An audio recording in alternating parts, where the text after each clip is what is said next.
저탄고지로 자신감 있게 세상 사는 이야기 저자세 팟캐스트.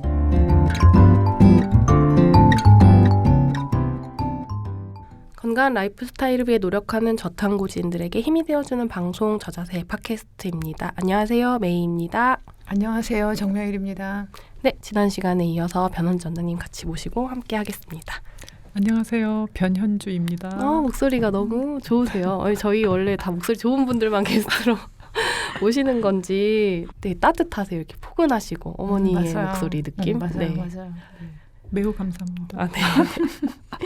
지난주에 너무 재밌었어요. 약간 산으로 간 느낌이긴 했는데 사실 아니요, 산으로 간 게 아니고 저희 대본에 다 있던 이야기이긴 한데 네, 너무 재밌었는데 이번 주에는 좀 더 뭔가 통합적인 이야기로 한번 좀 더 본격적으로 마음에 대한 이야기 하면 어떨까 생각이 되는데 우선 그 갱년기가 이렇게 힘든 이유가 저희는 이제 막 호르몬이 교란 막 오르고 내리고 막 그다음에 뭐 또 뭐가 어디가 부신이 안 좋고 갑상선이 안 좋고 이런 거 때문이라고 생각하기 쉽지만 사실은 몸이 아니라 마음이 더 크다라고 이제 정 박사님이 말씀을 해주셨어요.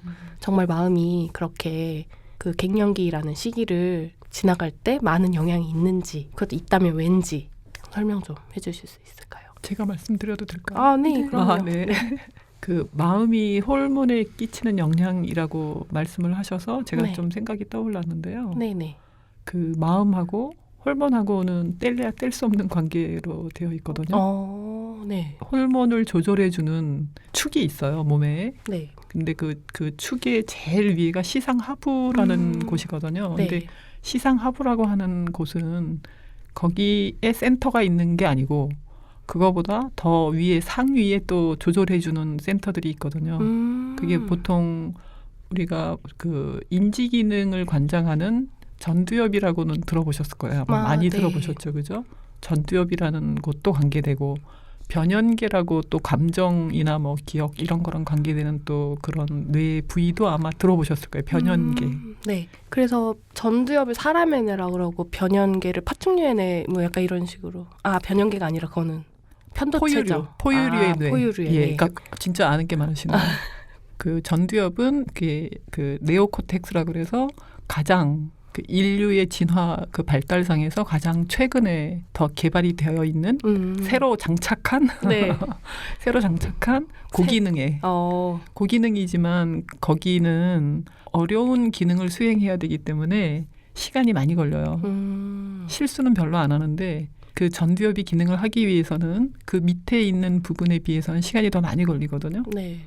근데 조금 전에 말씀하신 변연계 같은 경우에는 포유류의 뇌라 그래서 사람보다는 조금 좀 더 원시에 가까운 거잖아요. 네.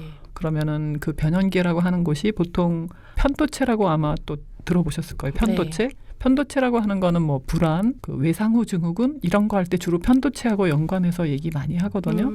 그 편도체라고 하는 것도 변연계의 한 부분인데 그런 데들은 더 원시적이면서 사람의 생존 네. 이런 데하고 주로 관계가 많거든요. 그거보다 더 밑에가 파충류 뇌예요.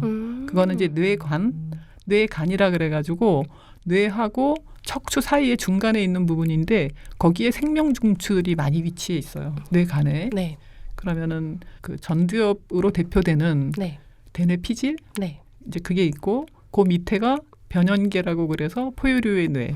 이게 이제 감정이나 기억 이런 데 관계되고 그거보다 더 하위에 있는 가장 원초적인 태어날 때부터 이미 완성해서 갖고 태어나는 곳이 파충류의 뇌라 그래서 뇌간, 생명중추 그렇게 네. 이제 그런 식으로 이렇게 되어 있거든요.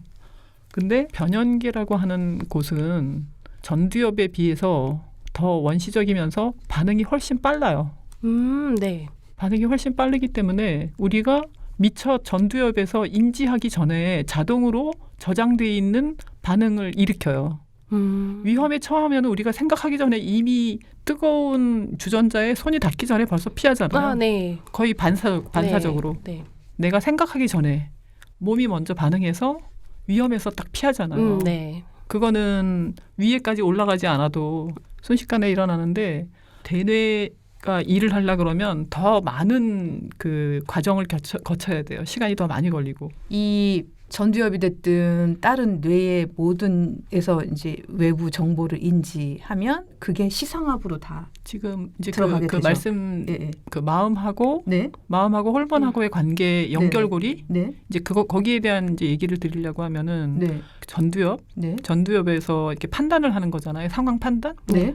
전두엽에서 상황 판단을 하는데 전두엽에 정보를 주는 곳, 네. 전두엽이 기능을 하게 할 건지 아니면 전두엽 기능을 조금 좀 잠재울 건지 이런 스위치 역할을 하는 곳이 섬엽이라고 우리말로는 섬엽이라고 하고 인슐라라고 하는 곳이 있거든요. 근데 거기에서는 우리 몸의 상태를 경비 시스템 같이 내가 지금 굉장히 잘 지내고 있는지 내 상태가 지금 괜찮은지 나의 감정 상태도 괜찮은지 이런 거를 다 이렇게 경비라고 하는 거가 이렇게 다 이렇게 둘러보는 거잖아요. 아, 뭔가 CCTV를 이렇게 쫙 깔아놓고 그렇죠. 보듯이. 내 상태가 지금 어떤지를 그런 걸 관장해 주는 곳이 있거든요. 아, 인슐라 섬엽이라고 하고요. 그곳하고 대상회로라고 해서 또 싱귤레이트 코텍스라고 하는 곳이 또 있어요. 네. 근데 그곳은 그 내부의 상태 같은 곳이나 아니면 다른 여러 가지 생리 반응 이런 모든 거를 정보를 받아서 그거 외에도 내가 눈으로 보는 거, 그다음에 귀로 듣는 정보, 수많은 정보가 그냥 물밀듯이 들어오고 있는 거잖아요. 우리 네. 사람 몸에. 네. 그러면은 어느 방향으로 보내서 처리할지를 정해주는 곳이 네. 그 대상회로라고 하는 곳이 있어요. 네. 그러면 이 두 군데가 대상회로하고 섬엽이라고 하는 곳이 두 가지가 같이 이렇게 그 상황 판단을 하고 상황이 지금 어떤지 상황을 판단하고 그다음에 어디에다가 정보를 줘서 일을 시킬지를 정하는 것까지 하고 나면 네. 이게 스위치 같이 이쪽으로 보낼 건지 저쪽으로 보낼 건지를 이렇게 관제탑 같이 정해줘요. 이제 그런 정보를 항상 그러니까 자기 몸 상태 그다음에 마음 상태 이런 걸 계속 이렇게 경비같이 이렇게 확인하고 있는 그런 시스템이 있거든요. 네. 네. 그러면 이제 그런 데에서 정보를 주면 전두엽에서 더 상위라고 했잖아요. 네. 그러면 상위 단계에서 거기에 대한 어떤 판단을 내리는 거죠. 너 이게 별로 위험 상황 아니야. 그러니까 이제는 그냥 진정해도 돼 하고 이런 정보를 줄 수도 있고 뭔가 해결해야 되는 상황이 있으면 거기에 어떻게 해야 되는지에 대한 것도 관장을 해줄 수도 있고 이런 게 이제 전두엽의 기능인 거잖아요. 네. 더 고차원의. 그러면은 전두엽이 여기 앞쪽이죠.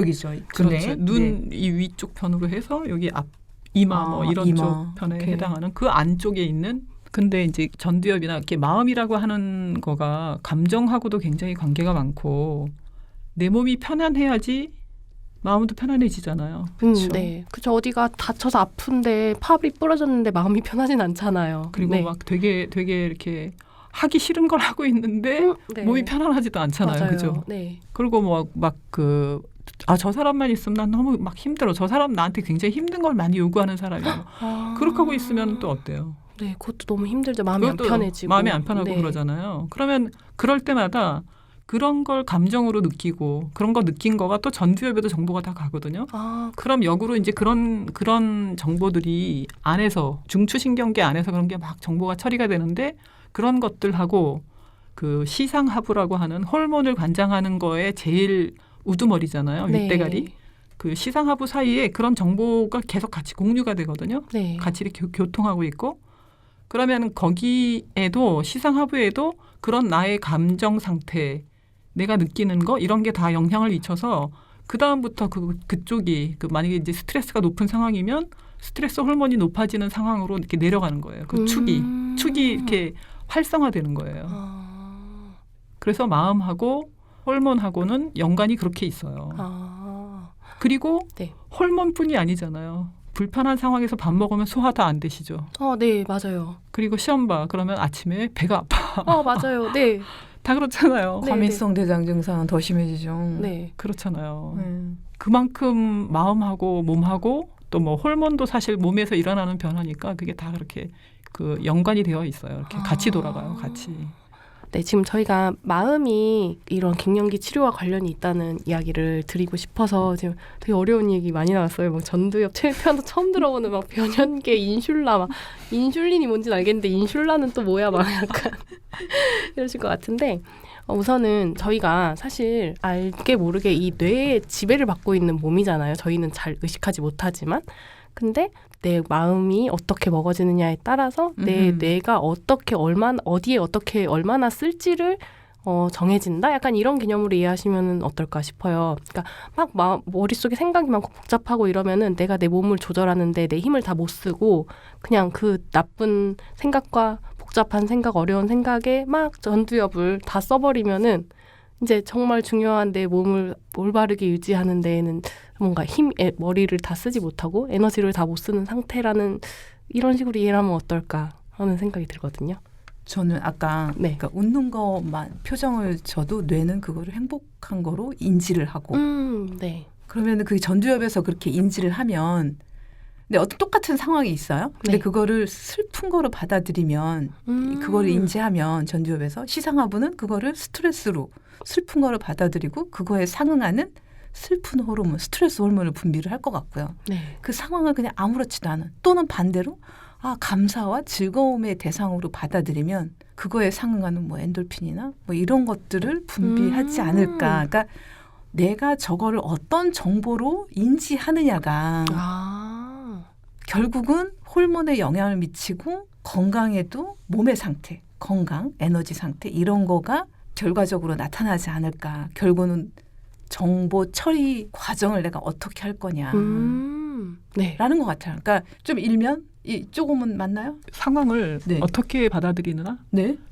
그런 거가 사실은 그 사람의 어떤 기질이 될 수도 있고 그 사람이 그동안 살아온 모든 거가 또 그 참고 거기에 견주어서 이렇게 하는 그런 게 되고 있어서 사실은 말씀하신 그 과정이 간단하지는 않죠. 사실은. 그런데 이제 사실 이제 그런 거를 바꿔가는 작업을 좀 해보실 필요가 있는 때가 저는 폐경기라고 생각해요. 맞아요. 그 전까지 자기가 갖고 있었던 어떤 패턴화된 뭐 생각? 그런 게 다들 있으실 거예요. 다들. 저도 지극히 당연하고 옳다고 생각했던 것들 그거에 벗어난 행동을 누군가가 하면 아니면 또 내 기대치에 못 미치는 행동을 하면 그게 참 괴로웠던 것 같아요. 근데 그거를 내가 그거를 잘못 받아들여서 내가 괴롭다고 생각을 한 게 아니라 100% 그건 저 사람들의 잘못인 거야. 그건 당연한 거 아니야? 이렇게 받아들여서 제가 괴로웠던 적이 많은 것 같아요. 근데 그거를 아마 최근의 일인 것 같아요. 불과 1, 2년 전. 그냥 상대를 인정해버리는 거죠. 그리고 그거는 그 사람들의 문제가 아니라 내가 그걸 그렇게 쳐다본 나의 문제였어. 정보를 그걸 나쁘다고 판단한. 근데 그럴 수도 있지라고 판단한 게 아니라 100% 저 사람들의 잘못이야. 내가 괴로운 거는 저 사람들 때문이라고 했던. 근데 그게 내 개인의 문제일 수도 있고 인류 전체가 그런 식으로 어렸을 때부터 부모님들이 무의식적으로 그렇게 길러졌기 때문에 우리는 그런 가치 체계를 갖고 있었고 그로 인해서 힘든 거가 많은 것 같지 않나. 대표님 너무 훌륭하신데 근데 그렇게 다르게 보게 된 어떤 계기가 있으셨어요? 계기요? 네. 근데 이게 이제 또다시 전 저탄고지로 돌아갈 수밖에 없는데 우리 4차 포럼 하고 나서 뒤풀이 하러 갔잖아요. 저녁 식사하러 가는 과정에 황미진 원장님과 차 안에서 이제 그런 얘기를 한 거예요. 그 황미진 원장님도 명상 마인드 컨트롤 많이 하시잖아요. 근데 예전에 금식 수행들을 했잖아요. 왜 금식 기도나? 근데 종교 만다도 있고. 그렇죠. 근데 그때는 뭔가 고차원의 정보를 얻은 거니까 뭐 한수식 했다고 뭔가 깨달음을 얻기 위해서 그런 금식을 한 거예요. 근데 왜 금식을 하면 그 굉장히 고급 정보를 자기가 이렇게 불현듯 깨닫고 한수식을 하게 될까? 바로 그 케토시스에 들어가는 상태가 되더라고요. 금식을 하면 그렇죠. 지방이 분해되고 케톤이 만들어지면서 뇌의 에너지 효율이 좋아지는 거예요. 그러다 보니 평상시 쓰지 않던 뇌의 영역 그곳이 써지면서 깨달음이 커지는 거죠. 인생이든 삶이든 뭔가. 실제로 이제 뇌가 케톤체를 사용하고 어떻게 보면은 포도당만 공급되던 상태에서 케톤체가 같이 공급이 되면서 좀 더 이렇게 뇌 그죠. 아마 그 에너지 효율이 좋으면서 나 자신도 쳐다보게 되고 삶을 좀 더 넓게 쳐다보는 시각이 생긴 것 같아요. 그래서 그건 내 문제지 하는 게 자연스럽게 생겼거든요. 그러면서 제가 굉장히 많이 편안해진 것 같아요. 근데 그게 나만 편안해진 게 아니라 우리 아들이 엄마가 그러니까 정말 좋아. 주변 사람들한테도. 그렇죠. 내가 그걸 대부분의 엄마들이 그럴 거예요. 애가 성적이 안 좋거나 뭔가 엄마의 기대치가 바랬던 게 안 되면 애한테 스트레스가 될까 표현은 안 하지만 눈빛 하나, 그 한숨 소리 하나, 그 손짓 하나에 다 느끼거든요. 막 억누른다 하더라도 그건 뭐 남편이 됐든 자식이 됐든. 근데 내가 그걸 놔버리고 거기서부터 벗어나면 사실 나도 편하고 그걸 다 느끼더라고요. 가족들도 가장 가까운 사람들이. 그래서 제가 이제 그런 걸 많이 최근에 한 1, 2년 사이에 그걸 많이 느낀 거예요. 과연 우리가 이게 성공이라고 하는 것들, 좋은 학교에 가고 좋은 직업을 얻고 돈을 많이 벌고 그게 과연 그 사람을 행복하게 하고 주변 사람들을 행복하게 하는 거냐. 그 가치관은 어떻게 형성이 된 거냐. 이런 질문들을 많이 했어요. 제가 사실은.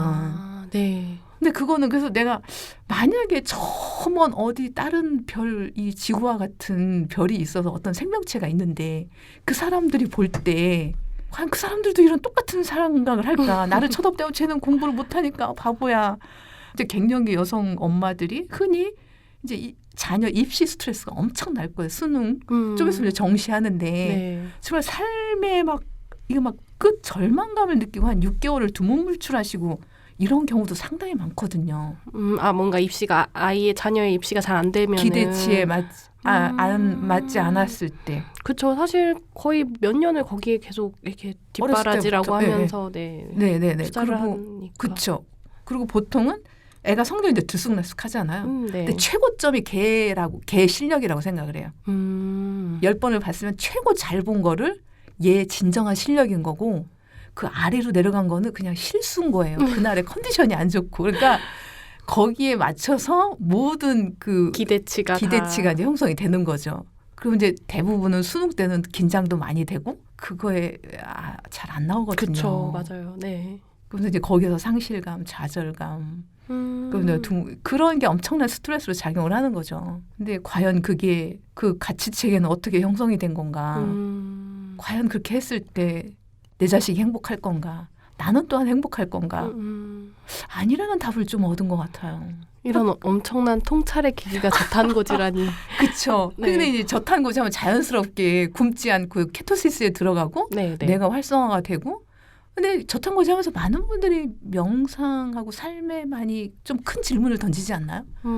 네, 확실히 카페 보면은 네. 좀 오래 하신 분들은 약간 이런 명상 쪽으로 많이 빠지시는 것도 있고 네. 또 약간 본질적인 어떤 질문을 네. 많이 하시기도 하시고 하시는 것 같아요, 정말. 네. 그러면서 저는 조금 뭐 지금도 100%라고는 아니지만 네. 그래도 많이 홀가분해진 것 같아요. 그런 세속적인 가치 체계로부터 많이 벗어난 것 같아요. 변호인 원장님 어떻게 생각하세요? 이런 내용에 대해서. 좋아요. 이거 저의 간증이에요. 이거는. 네네네. 간증이신 것 같아요. 그죠. 네. 그 과정에 참 울기도 많이 그러니까 때로는 내 스스로가 측은해서도 울은 적도 있고 감사해서도 울은 적도 있고 그런 삶의 경험치가 누적이 되고 그게 하나로 이 논리적으로 꿰지면서 굉장히 많은 이해가 통찰 이해력이 커지는 게 갱년기 즈음인 것 같아요. 그러니까 이제 많이 내려놓을 수 있는 아까 애쓰지 마라. 그리고 비워라. 내려놔라가 좀 자연스럽게 되는 나이인 것 같기도 해요. 그러니까 이제 자기 신체적인 기능도 많이 떨어지거든요. 기억력으로부터 해서. 저는 막 예전에는 산을 정말 2-3시 그렇게 해도 피곤하지가 않았거든요. 이제는 무리다라는 게 느껴져요. 네. 그래서 이렇게 자연스럽게 내려놓을 수 있는 마음도 좀 비우고 또 그런 이제 통찰도 좀 생기고. 저는 그 개인적인 저희 집안의 얘기를 하나 하고 싶은데요. 네. 내려놓음의 일종의. 네. 전 사실 이렇게 손도 느리고 집안일 할 때 설거지가 그렇게 싫었어요. 설거지가. 네. 설거지 좋아하는 사람은 사실 거의 없으니까요. 드물게 있긴 하시더라고요. 네. 그게 그 주부마다 좋아하는 일이 다 다르더라고요. 집안일에서. 뭐 정리하는 거 좋아하는 사람도 있고 뭐 음식 만드는 거 좋아하는 사람도 있는데 저는 설거지가 가장 스트레스였거든요. 네. 설거지를 보면 막 신경질이 나서 짜증이 나고 네. 내가 왜 이 일을 꼭 해야 되는 사람이지? 뭐 이런 생각도 들고 진짜 많은 생각을 일으켰었거든요. 네. 그래서 이제 하다 어떤 때는 그게 가끔 이렇게 폭발을 하면 지금은 제가 애가 셋이지만 이제 둘은 나가 있고 막내하고 해서 셋이서 지내잖아요. 남편하고. 근데 제가 이제 그것 때문에 막 이렇게 불평을 하니까 저희 남편도 그러고 저희 막내 아들도 그러고 안 하고 불평을 안 했으면 좋겠대요. 저 깜짝 놀랐어요. 저는 그냥 설거지는 당연히 되어 있어야지 되는 거고 저건 꼭 해야지 되는 일이라는 생각을 하니까 이것도 또 이제 열심히 하는 애쓰는 거의 연장선이잖아요. 그쵸. 누구도 나보고 왜 설거지 안 해라고 말한 사람도 없고 꼭 너가 해야 돼 하고 말한 적도 없잖아요. 근데 나는 설거지는 꼭 해야 하는 일로 생각하고 있어가지고 설거지만 보면 화가 나고 설거지에 저는 정말 얼마만큼까지 의미를 뒀냐면 내가 이거를 해야 하는 사람이야? 정말 설거지 하나에 너무 의미를 많이 부여하고 혼자서 스트레스를 굉장히 많이 받았는데 그 얘기를 듣는데 처음에는 그 얘기가 사람들이 자기는 설거지 하지도 않으면서 어떻게 말은 이렇게 하지? 처음에 이렇게 곱게 안 들렸어요. 네. 이게 나한테 이렇게 좋게 얘기하게 안 들리고 그때까지도 나 그 얘기가 귀에 들어오지도 않았었는데 어느 때 그게 바뀌었거든요. 내가 왜 설거지에 왜 이렇게 목숨 걸다시피 이렇게 힘들게 이러고 있지? 그래갖고 탁 났어요. 네. 탁 났더니 그 다음부터는 설거지 안 해도 안 힘들고 해도 힘들지 않게 그냥 하고 내가 가만히 놔둬도 시간이 좀 지나면 누군가 해놔. 목마른 사람이 누군가 해요. 그리고 내가 자연스럽게 설거지 좀 해줘 하고 얘기를 하면 거부 안 하고 해주더라고요. 내가 놓는 순간 그 이후부터 그런 변화가 일어났거든요. 제가 이 얘기 들으니까 갑자기 생각난 건데 성평등 연구소 같은 데서 나온 어떤 교육 자료였는데 이게 일을 하느냐 안 하느냐보다 그 일에 대한 책임감을 가지고 있느냐 가지고 있지 않느냐가 이 가사 업무에 대한 스트레스를 더 높이고 낮추고 한대요. 그래서 남자분들이 실질적으로는 뭐 음식물 쓰레기도 갖다 버리고 빨래도 개고 뭐 청소기도 다 돌리고 실질적으로 하는 일이 많지만 그 가사 업무라는 거에 대한 스트레스가 낮은 이유가 그것에 대한 어떤 책임감이 없기 때문에 시키는 것만 하니까 너무 편한 거라고 하더라고요. 실제로 하는 업무량과 상관이 없대요. 그게 반대로 여자분들은 머릿속에서 끊임없이 가사 업무에 대한 찌들리는 거죠. 네. 오늘은 재활용하는 날이니까 내일은 재활용하는 날이니까 오늘 밤에는 이거를 다 정리를 해야 되고 버리는 건 분명 남편이 하더라도 그 모든 걸 계속 머릿속에서 끊임없이 생각을 하면서 스트레스를 계속 받는 거래요. 그게. 그래서 여자분들이 설령 가사 일 자체를 적게 하더라도 그 총 스트레스는 훨씬 더 많다. 뭐 이런 이게 논문으로 나온 연구 결과였거든요. 그러니까 말씀하신 대로 많은 분들이 특히 엄마라는 역할, 가정주부라는 역할에 너무 매여 있으신 것 같아요. 진짜 실제로도 여행 가도 맨날 애기들 뭐 먹어야 되니까 저 어릴 때도 곰소스로 막 볶고 끓여놓고 가시고 그런 거. 네. 제 개인적인 얘기를 또 하나 해도 될까요? 저는 네. 아마 그 힘들게 사서 힘들게 사는 대표적인 사람 중에 하나일 거예요. 저는 여행을 가면 네. 애는 셋이나 되니까 네, 여행 가면 빨래를 해야 하는데 빨래 입히면서 보내야 되잖아요. 뭐 네. 외국에 여행을 가거나 이래도. 그러면 나는 즐기지를 못하는 거예요. 빨래를 하면은 건조기까지 돌리고 하면은 시간이 얼마가 걸리는데 그거 고민하고 있는 거예요. 여행을 가도. 하나도 즐겁지가 않았어요. 여행 가도.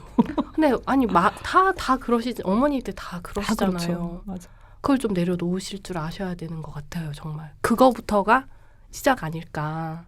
사실 그렇죠. 엄마 아빠 없어도 이제 이 정도 나이 되신 분들의 자녀분들이시라면 엄마 아빠 없어도 뭐 알아서 잘 살 나이잖아요. 보통 10대 후반 정도는 다들 되어 있으니까 너무 애기가 아닌데. 네, 그런 거부터 내려놓는 연습부터 하시면 어떨까? 그 생각이 불현듯 드네요. 네. 그렇죠. 근데 그게 쉽지가 않을 거예요. 왜냐하면 네. 부모님들이 하는 거 보고 그대로 답습해서 그냥 무의식적으로 따라하거든요. 근데 부모님들이 그러셨기 때문에 그걸 놔버린다는 거가 참 오랜 기간 어떤 중독에서 벗어나는데 시간이 필요하듯이 그럴 것 같아요. 네. 근데 이제 제가 잘 못 내려놓고 네. 또 너무 애를 많이 쓰고 힘들게 살아왔던 사람으로서 네. 그 드리고 싶은 그 얘기가 이렇게 보고 살아온 그게 네. 있어서 그걸 답습하게 네. 될 거다라고 네. 얘기하시잖아요. 근데 그거를 네. 내려놓는다라는 거가 안 한다라는 의미가 네. 안 한다가 아니고 네. 하되 네. 힘들지 않게 하고 내가 할 수가 없을 때는 그냥 안 하거나 다른 사람이 하게 도움을 청해요. 네. 그냥 애를 안 쓰는 거예요. 그러니까 안 한다라고 생각하시는 거하고 틀려요. 애를 해. 안 쓴다. 하는데 네. 만약에 내가 당장 반찬을 할 여력이 없어요. 네. 반찬 가게 좀 사오고 뭐 가족들이 그거에 대한 불만 하나도 없더라고요. 근데 제 경우를 말씀드리는 건데 내가 꼭 뭐 해야지 되고 이것 때문에 자기가 스스로 자기 스트레스를 자기가 짊어지는 거라고 생각이 돼요. 저는. 맞아요. 저희 어머니 예전에 수술하시느라 병원에 입원하셨는데 네. 지금 본인이 몸이 안 좋으신 상태인데 계속 집안일을 걱정을 하시는 거예요. 뭐는 뭐가 어떻게 돼야 되고 지금 뭐를 어떻게 해야 되고 내일 재활용 버리는 날인데 정말 그거가 하실 수 없는 상황인데도 본인은 머릿속에 그게 지금 막 꽉 차 있으신 그런 느낌을 받았었거든요. 네. 그쵸. 말씀하신 대로 안 하는 게 아니라 못하는 상황에서는 못한다고 못해도, 인정을 하는 거죠. 못해도 자기 자신한테 너그럽게 네. 그냥 받아들이고 그냥 네. 편안하게 지낼 수 있는. 정말 우리 어머님들한테 너무 필요한 거 아닌가. 근데 그렇게 하려면은 내려놔야지 하고 내려놔지는 게 아니잖아요. 저는 제 개인 저거에서는 네. 그것도 용기라고 생각해요. 용기. 네. 왜 그러냐면 내가 해오던 거에서 다른 방향으로 결정을 내리고 행동을 해야 되거든요. 네. 그럼 굉장히 용기가 있어야지 그게 가능하더라고요. 이 내가 계속 관성적으로 하던 패턴이 있잖아요. 네. 그럼 그걸 이제 내가 알았어요. 알았는데 그거를 그 하던 대로 안 하고 달리 하려고 그러면 정말 숨도 한번 크게 들여 마시고 이렇게 힘을 내서 해야 돼요. 그래야지 바꿀 수 있어요. 저는 바꾸는 거에 대한 변화에 대한 말씀을 드리는 거거든요. 네. 네. 근데 이제 용기라고 이제 얘기하셨잖아요. 뭘 내려놓고 벗어나고 이런 게. 근데 용기는 이제 의지가 있을 때 용기를 낼 수 있는 거 아닐까요? 뭔가는 저는 먼저 알아야지만 나를 괴롭히는 게 과연 뭐냐, 그 이유가 뭐냐. 저는 정 대표님이 주로 이렇게 얘기하시는 것 중에 네. 에너지. 네. 그것도 굉장히 중요한 요인이라 생각해요. 그쵸. 힘이 있어야 돼. 에너지가. 맞아. 에너지가 있어야지 네. 변화를 꾀할 수 있는 네. 그 힘이 있어야지 용기를 내서 용기, 그쵸. 그렇게 다른 방향으로 이렇게 물길을 바꿀 수 있다 생각해요. 그렇죠. 그러면 결국은 에너지라고 하면 대사의 원활함, 내가 괴롭고 행복하지 않은 이유를 근본적으로 찾는 거는 힘든 일인 것 같긴 해요. 단기간에 되지 않고. 왜냐하면 내가 그 상태에 빠져 있을 때는 아무리 주변에서 얘기해도 그걸 수용하기가 쉽지가 않거든요. 저는 지금 정 대표님이 말씀하시는 거 들으면서 떠오르는 생각이 네. 사실 그 폐경이 다다른 네. 그거를 지나가고 있는 여자분들은 인생에서의 어떤 그게 그 중간 단계이기도 하지만 또 네. 위기라고 또 얘기하는 경우도 많거든요. 건강상의 문제가 생기는 경우도 많고 네. 또 심리적으로도 불안정하게 되거나 그런 그 힘든 일을 겪게 되는 게 많은데 네. 그렇게 좀 힘들게 폐경기를 지나가는 분들한테 좀 권해드리고 싶은 그런 게 뭐 저같이 뭐 운동을 찾는다거나 네. 다른 여러 가지도 있을 수 있겠지만 본인한테 하루에 짧은 시간을 주고 또 정해진 장소에서 본인을 바라볼 수 있는 그런 그 시간을 좀 가지시면 좋겠어요. 그게 뭐 한 5분, 길게 한 10분? 네. 이 정도라도 일단 조용한 가운데 음악이 영향을 많이 주는 분 같은 경우에는 뭐 이렇게 조용하고 편안하게 릴렉스할 수 있는, 이완할 수 있는 그런 음악을 들으시면서 앉아 있으셔도 좋을 거고 일단은 그런 의도를 가지신다는 것 자체가 의도를 내시는 것 자체가 굉장히 큰 변화를 일으켜줄 수 있을 거거든요. 네. 바쁘다고 하는 사람은 그런 시간도 잘 못 내요. 본인한테 허락을 잘 못 하거든요. 근데 그렇게 시간을 내는 의도를 일단 먼저 가지고 하루 중에 언제, 그러니까 굉장히 구체적으로 생각하셔야 돼요. 그래서 하루 중에 언제가 내가 그게 가능한지, 그리고 일이 많은 바쁜 사람인 경우에는 이런 얘기해도 될지는 모르겠으나 화장실도 되게 좋은 네네 좋은 팁이세요. 네, 그 장소가 될 수도 있거든요. 네. 화장실에 핸드폰 들고 가지 마시고. 아, 그렇죠. 맞아요. 네, 책도 보지 마시고. 맞아요. 그냥. 끊임없이 뭔가를 틀어놓고 하죠. 네. 네네. 그러니까 가서도 그걸 안 하시면 되는 거죠. 그걸 안 할 수 그러니까요. 있는 용기를 내시면 되는 거거든요. 그쵸. 그래서 네. 화장실에 가서도 그게 나만을 위한 시간인 거잖아요. 그 굉장히 중요한 큰 그 시간이잖아요. 뭐 샤워하는 것 때가 그런 시간이 되실 수도 있는 거고. 샤워도 너무 좋은데요. 예.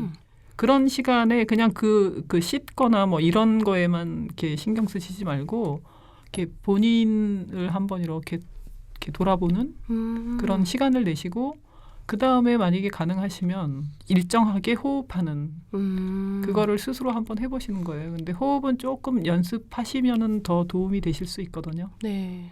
나우 브레인 센터 운영하시잖아요. 네. 나를 보는 방안으로서 내가 어느 상태인지, 왜 내가 힘든지 그거를 컴퓨터 모니터로 내가 확인할 수 있는 거죠. 그런 도구로 그렇죠. 도움을 받으면 그런 방편으로도 사용할 수도 있는 게 네. 만약에 예를 들어서 뉴로 피드백이라서 뇌파 훈련을 한다고 하면 네. 그 뇌파 상태가 이렇게 계속 그 모니터상에 뜨거든요. 네. 모니터상에 뜨는데 네. 본인은 알잖아요. 그때 내가 어떤 머릿속에 어떤 생각을 하고 있었는지, 네.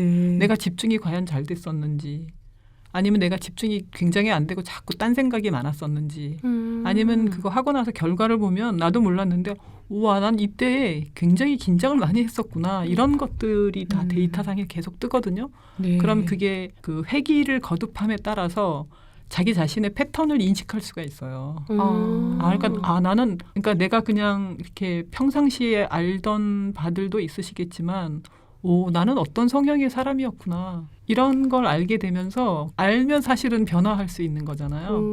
네. 고수 그대로 가는 것도 좋지만 만약에 이렇게 했더니 좀 힘들었으면 그런 것도 일어날 수 있어요. 뇌파 훈련 중에. 바이오 피드백도 마찬가지고요.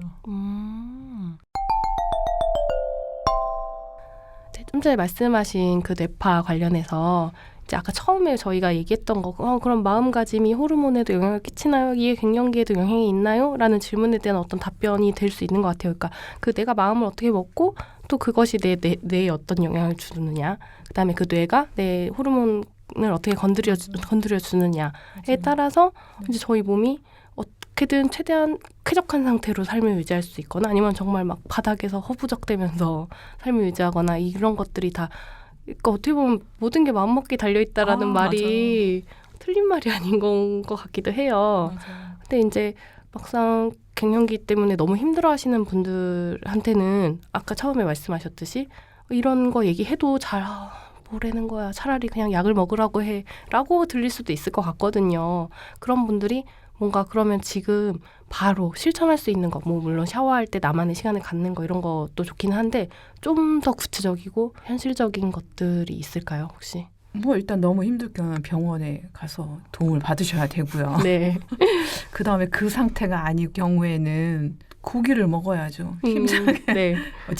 건강한 지방을 먹고요. 네. 그다음에 저는 걷는 거 추천드려요. 걷기 혼자 바로 그냥 아무 생각 없이 걷다 보면 생각이 정리되더라고요. 한 1시간 정도 걸으면. 저는 그래서 머리가 막 꼬이고 이럴 때는 공원이나 숲속에 가서 걸어요. 1시간 정도 걷다 보면 자연스럽게 생각이 정리가 되더라고요.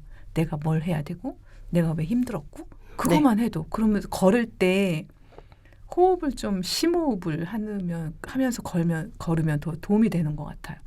깊게 들이쉬고 깊게 내뱉고 가슴 또 아까 1편에서 얘기했었던 어깨랑 가슴 딱 펴고 허리도 배에도 힘도 좀 주고 그렇죠. 네네. 그것만 해도 상당히 생각이 정리되지 않을까. 내가 왜 힘들었고 이게 정말 내가 고통을 받아야 할 가치가 있는 건가. 다이어트도 좀 더 날씬해지고 그러니까 50대인데 40대의 몸매로 데려가고 싶고 40대는 30대의 몸매로 데려가고 싶고 좀 내가 어느 선까지는 그냥 인정을 하자.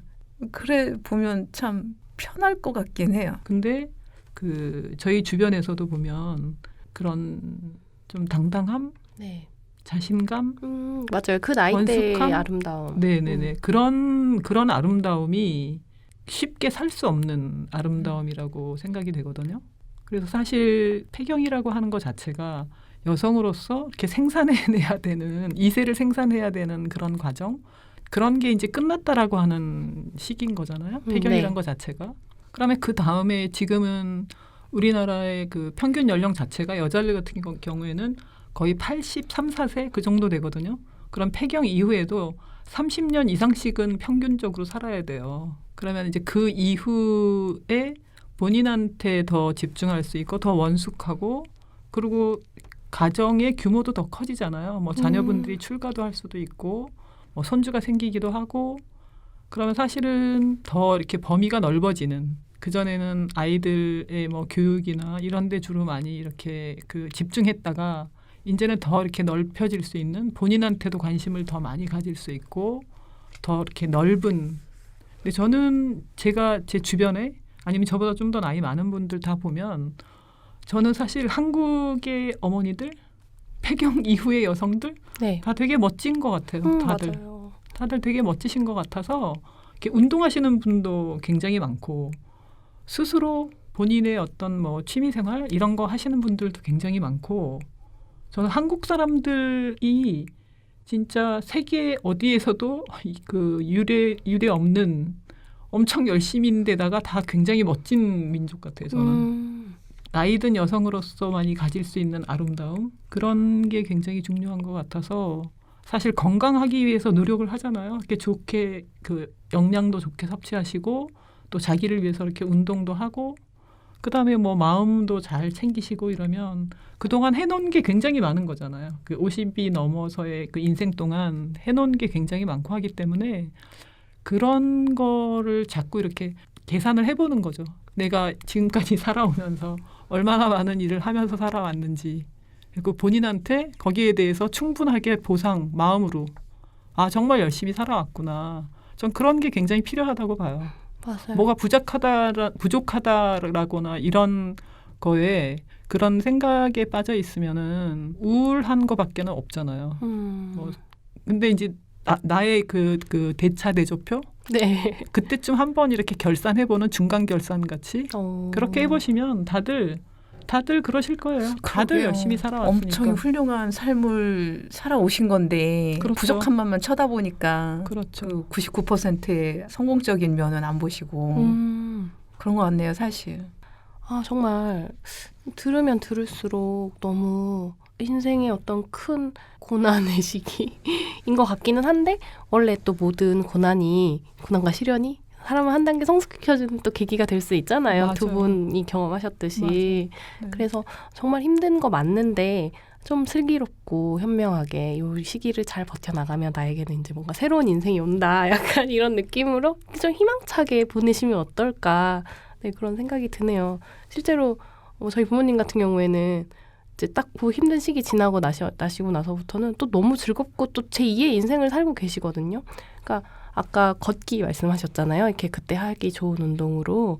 근데 저희 어머니 같은 경우는 이제 걷기에 플러스 약간 알파에서 등산을 그 시기에 정말 저렇게 다니셔도 괜찮나? 라는 의문이 들 만큼 등산을 너무 열심히 다니셨는데 그거 덕분에 어쨌든 결과적으로 갱년기 우울증에서도 탈출을 하셨고 지금은 웬만한 젊은 사람들만큼 산을 타세요. 막 암벽도 하시고 거의 그러니까 이게 뭔가 그때 제일 많이 들었던 게 이제 다 늙어서 아무것도 못해라는 말을 진짜 입버릇처럼 많이 하셨는데 지금은 뭐 거의 준 프로 산악인 수준의 그 제2의 등산 라이프를 살고 계실 만큼 되게 그 시기를 어떻게 잘 극복해가느냐에 따라 그 이후에 앞으로 남은 30년 말씀하신 30년 정도의 삶의 질이 또 달라질 수 있는 것 같더라고요. 저희 부모님 보면은 말씀하신 내용들 바탕으로 해서 뭔가 나만을 위한 시간, 명상 같은 것들 조금씩 하시면서 또 취미생활 사실 명상이 막 이렇게 가부좌 틀고 앉아가지고 막 배로 숨 쉬면서 뭐 단전의 열기를 느끼고 막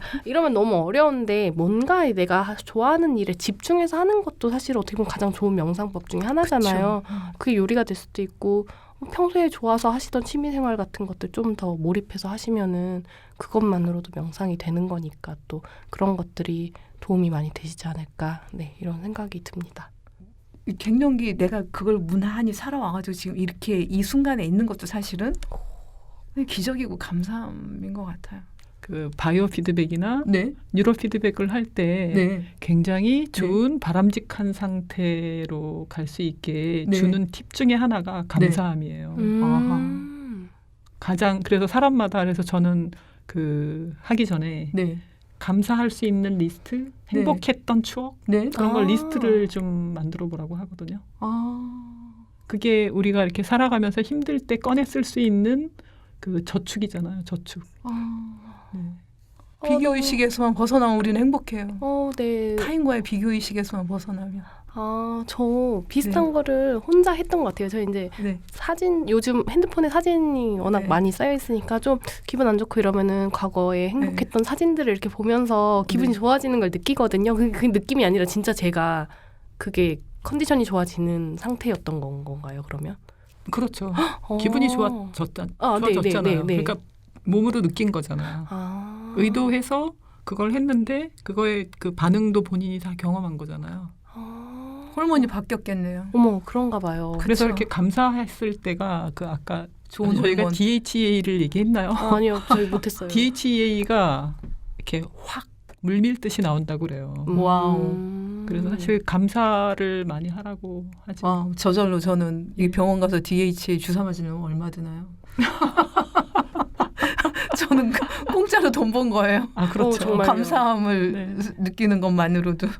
실제로 DHA 영양제로 드시는 분들도 계시는데 아무 필요 없는 거네요. 내가 언제든지 할 수 있는 거죠. 이게 의도만 가지고 시간을 내서 하면. 이게 뉴로 피드백, 바이오 피드백의 어떤 성과인 건가? 그게 모니터로 나타나는 거죠? 훈련하는 거에 따라서. 그거는 이제 그렇게 연구한 논문이 있어서 DHE하고 이렇게 그 연관된 논문이 있어서 얘기 드리는 거고요.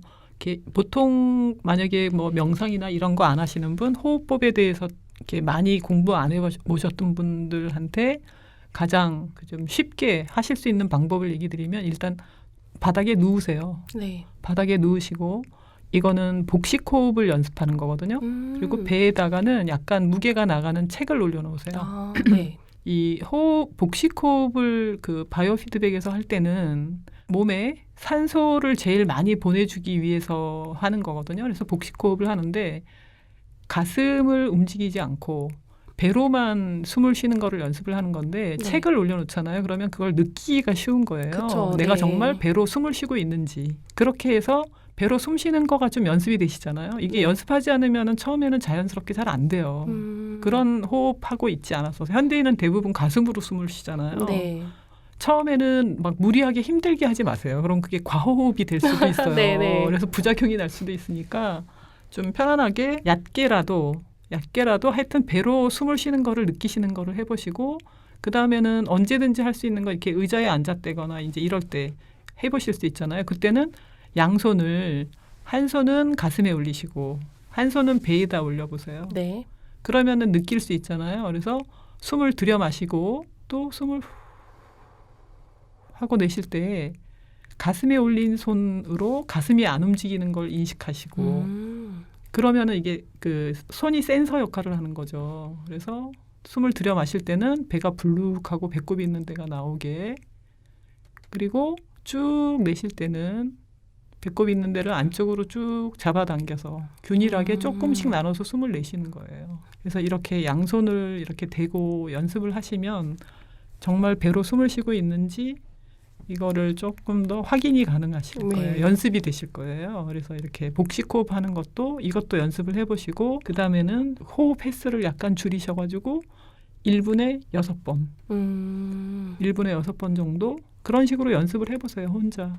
그렇게 하시면은 그것도 가장 편안한 상태 그게 되실 수 있을 거예요. 그것도 하루에 한 5분씩 하루에 한 3번 그 아까 말씀드린 그 혼자만의 시간 그런 시간대 이런 거 하셔도 좋고요. 그렇죠. 5분을 아무것도 안 하는 게 생각보다 어려운 일이더라고요. 맞아요.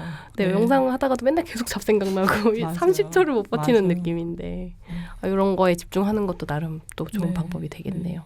네, 저희 이거 2회 만에 끝내기 너무 아쉽고 하고 싶은 얘기는 아직 더 많이 남았는데 너무 시간이 오래돼서 마쳐야 될 것 같습니다.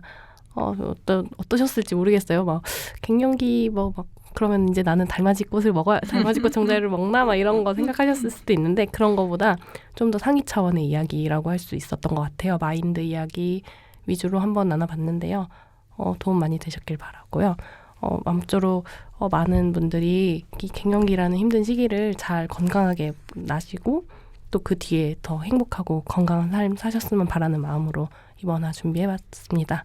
네, 두 선생님 너무 감사드리고 뭔가 다음에 앵콜편 한 번 더 해야 될 것 같아요. 너무 딴 얘기 너무 많고 지금 질문 드리고 싶은 게 막 지금 머릿속에 터져나오고 있는데 제가 지금 꾹꾹 참고 있거든요. 네, 다음번에 또 기회 되면 모실 수 있었으면 좋겠습니다. 네, 수고 많으셨습니다. 다음에 또 뵐게요. 감사합니다. 네, 감사합니다.